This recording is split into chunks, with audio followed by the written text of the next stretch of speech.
I knew my sister, Bridget, would try to sabotage my dreams.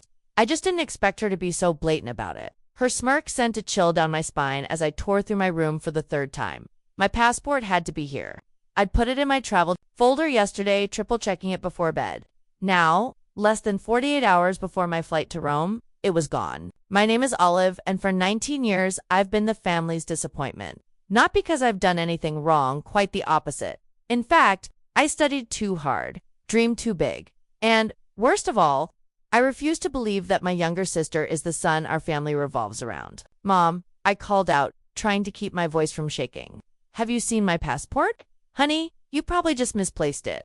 My mom's voice drifted up from downstairs, dripping with that familiar condescension. You know how scattered you get when you're stressed.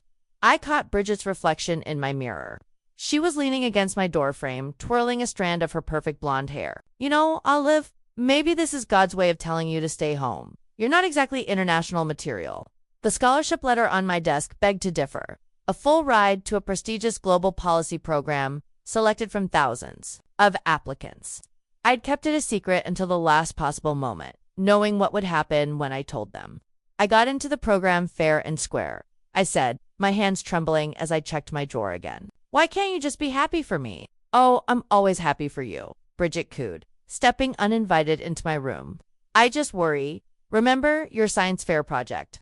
How it mysteriously caught fire the night before? Or your prom dress? That somehow got bleach on it. You're just so unlucky. My jaw clenched. Those weren't accidents. And we both knew it, just like my missing passport wasn't an accident. Olive. My dad's voice boomed from downstairs. Family meeting. Now, I followed Bridget down to our living room, where Mom and Dad sat like judges, ready to deliver a verdict. Mom's cross necklace caught the light as she patted the space next to her. Sweetheart, we need to talk about this scholarship situation. There's nothing to talk about, I said, remaining standing. I earned this. I'm going. Without a passport. Dad raised an eyebrow. Be realistic, honey. Maybe this is a blessing in disguise. You're not ready for something like this. I'm more than ready. She's just jealous. Bridget interjected, her voice trembling with fake tears. Ever since I got asked to be youth pastor, she's been trying to one-up me. Now she's making up stories about a missing passport to get attention. I'm not making anything up, I insisted. But even as I said it, I watched Mom pull Bridget into a hug, shooting me a look that said I was being difficult again. Olive, Mom sighed. Sometimes God closes doors for a reason. Remember what Pastor Mike said about contentment? Something snapped inside me, not violently, but a quiet click. A lock turning. You're right, I said, surprising them all. Maybe I should pray about it. That's my girl. Dad smiled, relieved I was finally being reasonable. I think I need some time alone to process everything, I added, heading for the stairs. Of course, sweetie, Mom called after me. I'll bring you some tea later. Back in my room, I closed the door and pulled out my phone. My hands weren't shaking anymore as I typed a message to Jamal. Plan Alpha is a go. His response came instantly. Backup passport ready. You sure about this? I glanced out my window where I could see Bridget in her room across the yard, already on FaceTime with her friends, probably spreading the news of my latest failure. She caught my eye and blew me a kiss. I thought about all the years of sabotage, the constant gaslighting, the way they tried to clip my wings while praising Bridget for every minor achievement. They thought they had me figured out, the quiet, compliant eldest daughter who would eventually accept her place in their shadow. They had no idea what was coming. Absolutely sure. I texted back, see you at 5 a.m. I heard Mom's footsteps on the stairs, probably bringing that tea she promised. It was time to play my part one last time. After tomorrow, they'd learn that some doors aren't meant to be closed, and that underestimating me was their biggest mistake. I wiped my face, ready to look appropriately devastated when Mom knocked. Let them think they've won. In less than 48 hours, they'd realize just how wrong they were about everything, especially about me. Mom's tea sat untouched on my nightstand, growing cold while I pretended to sob into my pillow. Through my bedroom wall, I could hear Bridget's theatrical phone conversation. I just feel so bad for her, she was saying. She's always been, fragile. I checked my phone. 9:47 p.m. Time to set the next phase in motion. I walked downstairs, making sure to drag my feet just enough to sound dejected. Mom, Dad, can we talk? They were in their usual spots, Dad in his recliner, Mom on the couch with her devotional book. They exchanged the look they always shared when dealing with my episodes. Of course, sweetheart. Mom patted the couch. We've been worried about you. I sat down, clutching my phone like a lifeline. I need to know if you've seen my passport. The one I lost a few months ago. Dad's head snapped up. Months ago. What do you mean, months ago? Oh, I said, letting my voice waver. I guess I never mentioned it. I lost it back in March, right after I got the scholarship news. I was so embarrassed. Mom's face tightened. March, but you just got the scholarship letter last week. Actually, I said, pulling up my email, I got it in February. I just didn't know how to tell you. You've been lying to us for months. Dad stood up, his face reddening. Like how you're lying about taking my passport, I shot back. Bridget appeared in the doorway, right on cue. How dare you accuse us? Mom, Dad, she's just trying to blame everyone else for her mistakes again. I'm not stupid, I said, standing up. You've been sabotaging me for years. The science fair project. I saw you in the garage with matches the night before. My prom dress. You were doing laundry right before it got accidentally bleached. You're being ridiculous. Bridget's eyes filled with tears. Mom, make her stop, Olive. Mom's voice turned sharp. Apologize to your sister right now. No. The word came out calm, certain. I'm done apologizing for existing. That's enough. Dad slammed his hand on the coffee table. Go to your room until you can show some respect. I turned to leave, then paused. You know what's funny? When I lost my passport in March, I went to get a replacement right away. The office said it would take 6 to 8 weeks to process. The silence in the room was deafening. That was 5 months ago, I continued. Plenty of time for a new one to arrive. Don't you think? Mom's face went pale. Bridget stopped fake crying. You're bluffing, she whispered. I pulled out my phone again, this time opening my photos. Here's me at the passport office. Date stamp, March 15th. And here's the receipt. And look, here's the tracking number showing it was delivered in May. If you have another passport, Dad said slowly. Where is it? I smiled. Somewhere safe, where none of you can get to it. You ungrateful little Bridget lunged forward. But Mom caught her arm. Olive. Mom's voice trembled with forced calm. If you're planning something foolish like, what? Following my dreams, achieving something on my own. I cut in. Or did you mean foolish like stealing your sister's passport and lying about it? I never. Bridget started. Save it. I cut her off. I don't need the passport you took.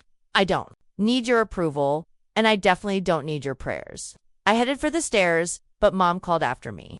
We only want what's best for you. I turned back one last time. No, you want what's easiest for you. There's a difference. Back in my room, I locked the door and pulled out my laptop. A message from Jamal popped up. Everything's set for tomorrow. You okay?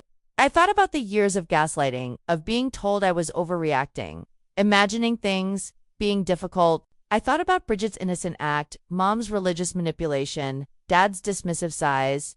Better than okay, I replied. They finally showed their true colors. My phone buzzed with texts from Bridget. You're making a huge mistake. Mom and Dad are really upset.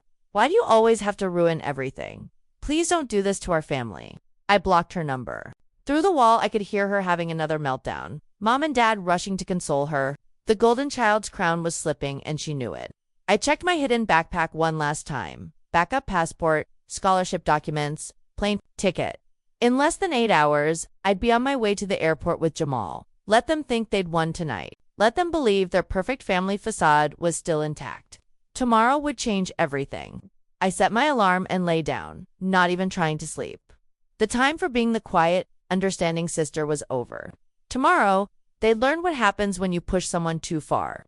I couldn't wait. The house was silent at 4:45 a.m. when I slipped out of bed, already fully dressed. I'd barely slept, but adrenaline kept me sharp as I retrieved my hidden backpack from the crawl space behind my closet. My phone vibrated.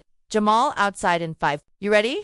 I took one last look around my room, 18 years of memories, most of them painful. The cross mom hung over my bed for protection.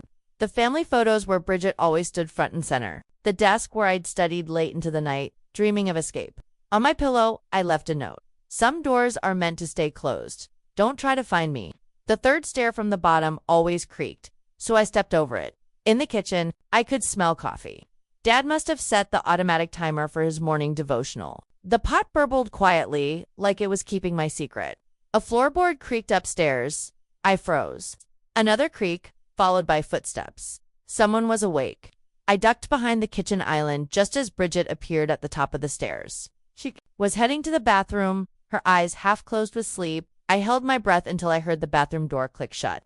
My phone buzzed again. Here, I crept to the front door, turning the handle millimeter by millimeter. The hinges had other plans. They groaned like they were announcing my departure to the whole house.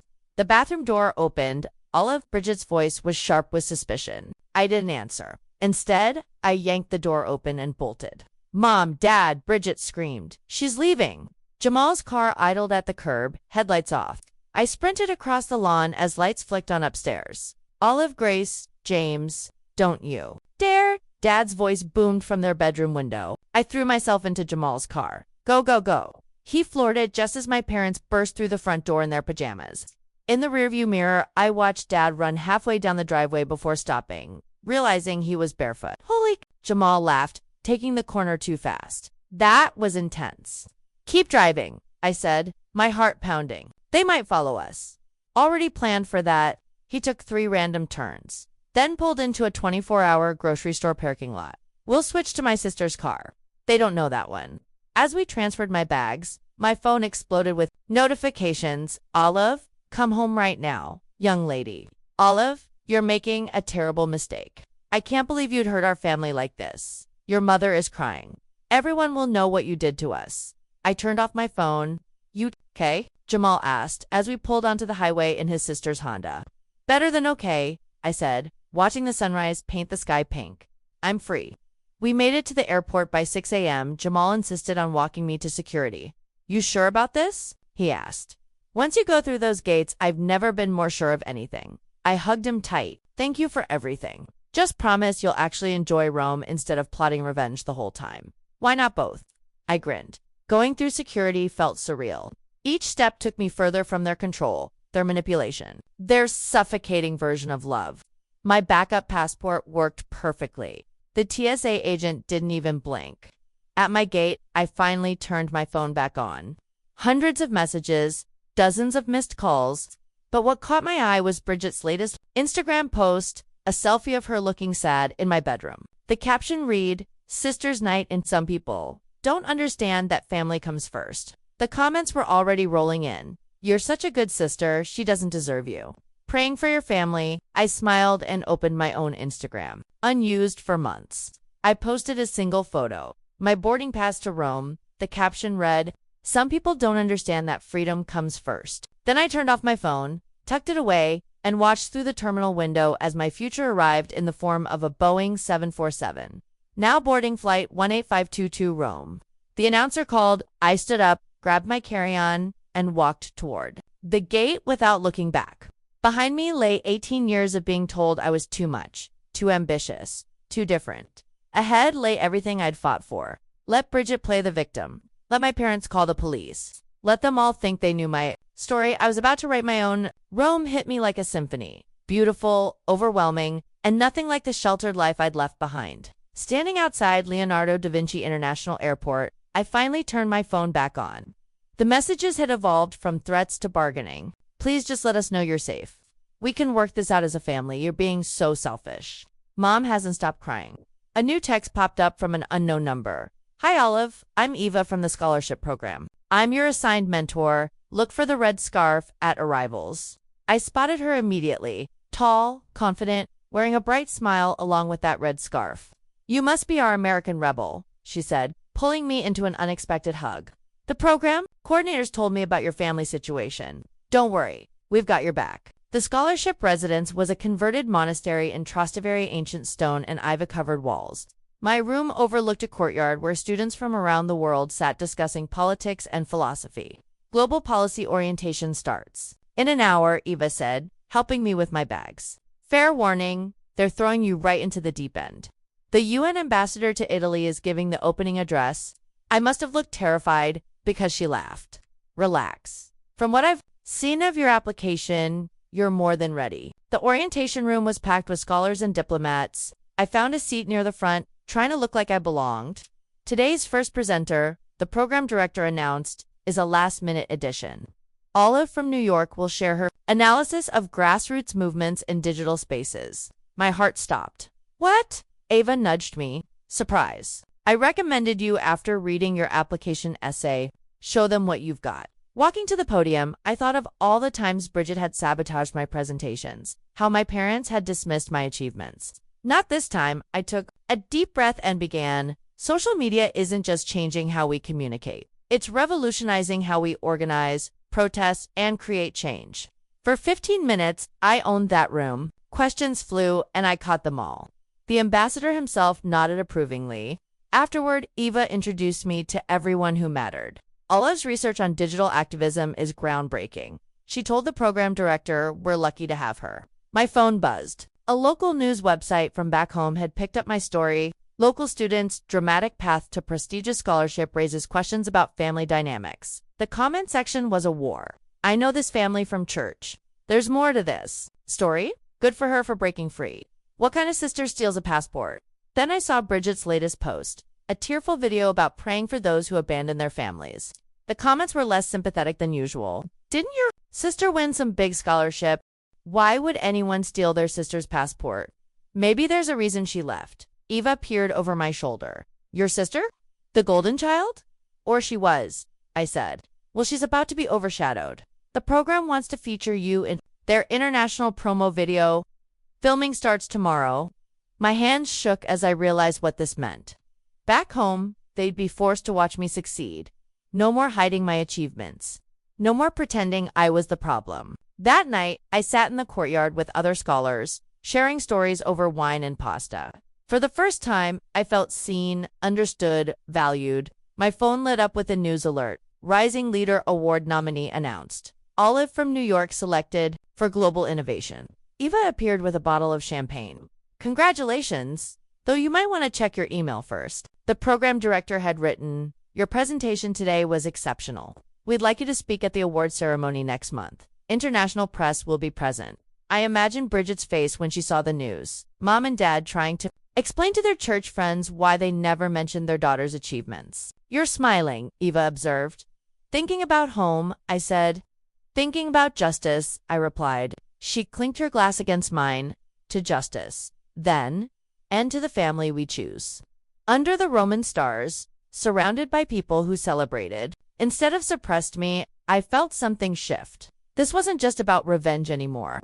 It was about becoming who I was always meant to be. My phone buzzed one last time. A text from Dad. We saw the news. We need to talk. I turned off my phone and rejoined the group, where someone was proposing a midnight tour of the Colosseum. Let them squirm. Let them wonder. Let them watch. I was done hiding my light. And now, our special international segment. The News Anchors. Voice filled my family's living room back in New York. Through Jamal's group chat updates, I could picture the scene perfectly. Mom dropping her coffee mug, Dad frozen in his recliner, Bridget's perfectly curated mask cracking as my face appeared on their TV screen. Olive from Westchester, New York, has been named this year's Rising Leader Award recipient. The anchor continued. Her groundbreaking work on digital activism has caught the attention of global policymakers. The camera cut to my interview, filmed in front of the Trevi Fountain. I'd worn red, Bridget's signature color, just to twist the knife. Success isn't about proving others wrong, I said on screen, looking directly into the camera. It's about proving yourself right. Sometimes the people closest to you can't see your potential. That doesn't make it any less real. Jamal's text came seconds later. Holy, your sister just stormed out. Your mom's trying to call the station to correct some misinformation. The local Facebook groups were exploding. Isn't that the James family's daughter?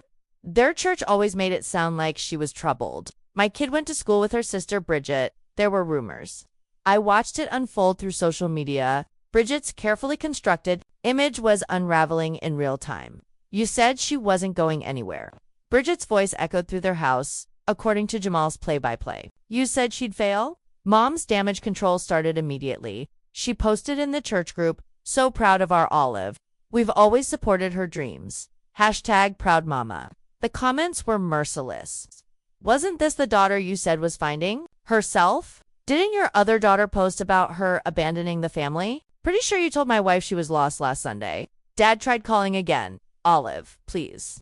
Your mother's reputation at church, ... I let it go to voicemail. Bridget's Instagram followers were jumping ship. Her latest tearful video about family loyalty backfired spectacularly. Didn't you steal her passport?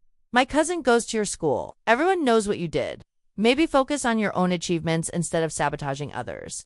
She deleted the video, then her entire account. Eva found me watching the chaos unfold from my apartment balcony. Your phone's been buzzing for an hour. Family drama, I said. Justice. I showed her the local news website. They dug up my old academic records. Straight A's, science fair, wins. Debate team championships, all the achievements my family had minimized or ignored. Your sister's youth pastor position, Eva read from her phone. They're reconsidering it due to character concerns. I hadn't planned that part, but karma has its own agenda. Look at this. Eva pointed to another notification. The scholarship program's PR team had released my full schedule of speaking engagements. I'd be addressing the European Parliament next month. My phone lit up with a text from Mom. People are asking questions at church. Please call us, we can explain everything. Then Dad, this isn't very Christian of you, Olive. And finally, Bridget, you've ruined everything. I hope you're happy. Eva poured 2 glasses of wine to watching them squirm. To living, well, I corrected her. It really is the best revenge. My phone buzzed again. This time it was Jamal. You need to see this. He'd sent a video from outside my old house. News vans lined the street. A reporter was interviewing neighbors. They always favored the younger one. That poor girl working so hard while they praised her sister. The church is launching an investigation into the family's behavior. Mom had locked herself inside. Dad wasn't taking calls. Bridget's friends were distancing themselves publicly. Their perfect family facade was crumbling, and they had no one to blame but themselves. The UN wants you to expand your speaking tour, Eva mentioned casually. 3 more countries. All expenses paid. I thought about my family watching each appearance, unable to deny or diminish my success anymore. Every achievement would be another crack in their carefully constructed narrative. When do we leave? I asked. Eva grinned. That's my girl. Oh, and heads up, international press conference tomorrow. Any message you want to send back home? I looked out over Rome's skyline, thinking of all the times they'd told me to dream smaller, aim lower, stay in my place. Just one, I said, pulling up the camera app. Sometimes the black sheep of the family turns out to be the only one who saw things clearly. I posted it with a photo of me at the Coliseum, red dress glowing in the sunset, success written all over my face. Let them choke on it. The press conference room buzzed with energy as cameras flashed. Eva stood beside me, whispering last-minute advice. Remember, you're not just a scholarship recipient anymore. You're a symbol. Ms. Olive. A reporter called out, your research on digital activism has caught the UN's attention, but there's also significant interest in your personal story that's gone viral. Would you care to comment on the family situation? I leaned into the microphone, thinking of all the times I'd been silenced. My story isn't unique. Many young people face dynamics that suppress rather than support their ambitions. The difference is, I refuse to accept that suppression as love. Your sister recently posted that you're twisting the narrative for attention. Your response? I think the evidence speaks for itself, I said, pulling up a presentation slide. Here's my academic record. Here's my passport application timeline. Here's the security footage from my high school showing my sister tampering with my science fair project. I didn't create this narrative. I just stopped hiding it. The room erupted with questions. Through the livestream comments, I could see my hometown reacting in real time. Sources say your parents are claiming they always supported your dreams. Another reporter pressed, yet we have multiple church members stating otherwise. I have 18 years of receipts, I replied calmly. Would you like to see them? Back home, Bridget's carefully constructed world was imploding. Jamal sent me clips from her latest youth group meeting. How can you teach us about integrity? One teen challenged her. Didn't you steal your sister's passport? My mom says we need a new youth leader. She'd run out crying. For once, her tears weren't getting her what she wanted. Mom's desperate attempts at damage control only made things worse. She'd posted a long Facebook statement about supporting both our daughters, equally until someone shared screenshots of her previous posts dismissing my achievements. The church board called an emergency meeting. Dad stopped showing up for his men's prayer breakfast. Their social standing was crumbling. Breaking news. My phone alert chimed. Global Policy Initiative expands youth leadership program. Names Olive as program ambassador. Eva nudged me. They're offering you a permanent position after graduation. Full diplomatic status. I thought of all the times my parents had insisted I'd never succeed outside their protective bubble. Now I was being offered a career they couldn't even comprehend. One more question. A reporter called out, Your sister's recent video suggested you're punishing the family. Are you? No, I said firmly. I'm succeeding. They're just not used to that. After the conference, Eva showed me the latest stats. My story had gone beyond viral. It was becoming a movement. Why Black Sheep success was trending. Check your email, she said, grinning. The White House Youth Leadership Summit wants you as their keynote speaker. I opened my laptop to find hundreds of messages from young people sharing similar stories. My family tried to stop me from going to college. They always favored my brother. You gave me courage to apply for that scholarship. Then I saw it. An email thread titled Family Updates. Mom had created it years ago to share Bridget's achievements with relatives. I'd never been mentioned. I clicked reply all and attached my latest interview clip. Sometimes love doesn't feel like love at all. Sometimes it feels like control, like suppression, like constant reminders to be less so someone else can be more. That's not love. That's abuse dressed up as protection. I clicked send. Within minutes, relatives I hadn't heard from in years started responding. We had no idea. Your parents only ever talked about Bridget. This explains so much. Jamal texted, your mom just left church in tears. The pastor's wife refused to sit with her. His next message read, Bridget got removed from the youth leadership program, officially for personal reasons. I should have felt vindicated. Instead, I felt light, free, like I could finally breathe without wondering if I was taking up too much air. Eva appeared with a stack of papers, ready to sign your contract. The UN doesn't wait forever. As I signed, my phone lit up with one last message from Dad. We hope you find what you're looking for. No apology. No acknowledgement. Just distance wrapped in passive-aggressive concern. I picked up my phone and typed, I already found it. I found myself, the self you tried to bury. And she's magnificent. Then I turned to Ava. When's our flight to Geneva? Tomorrow morning, she smiled. The world's waiting.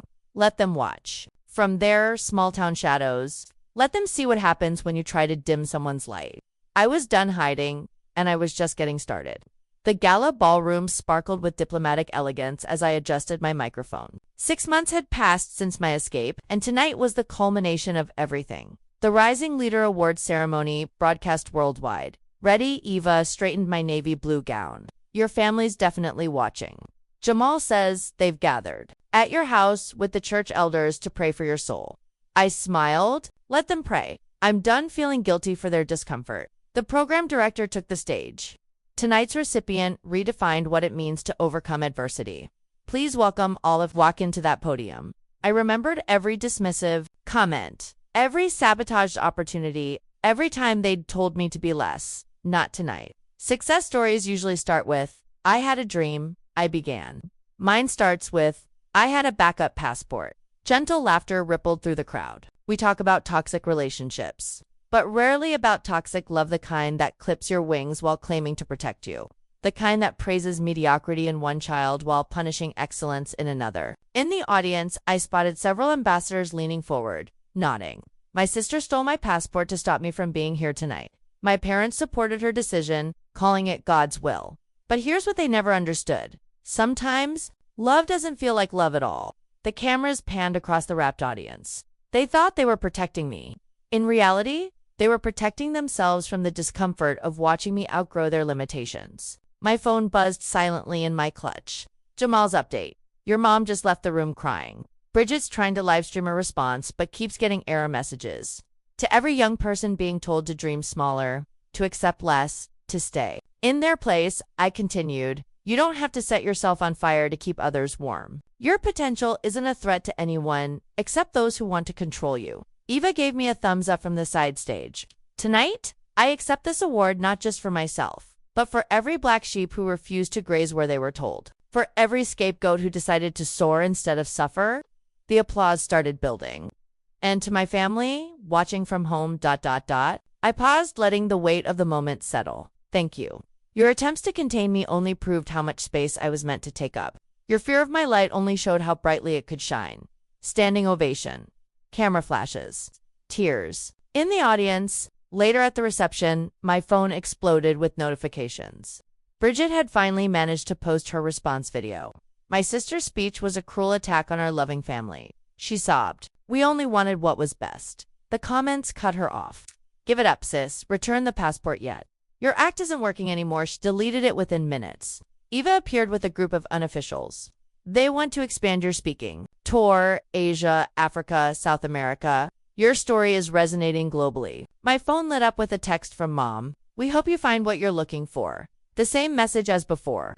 Still no apology. Still no acknowledgement. I handed my phone to Eva, blocked their numbers. All of them. You sure? They're not watching to understand.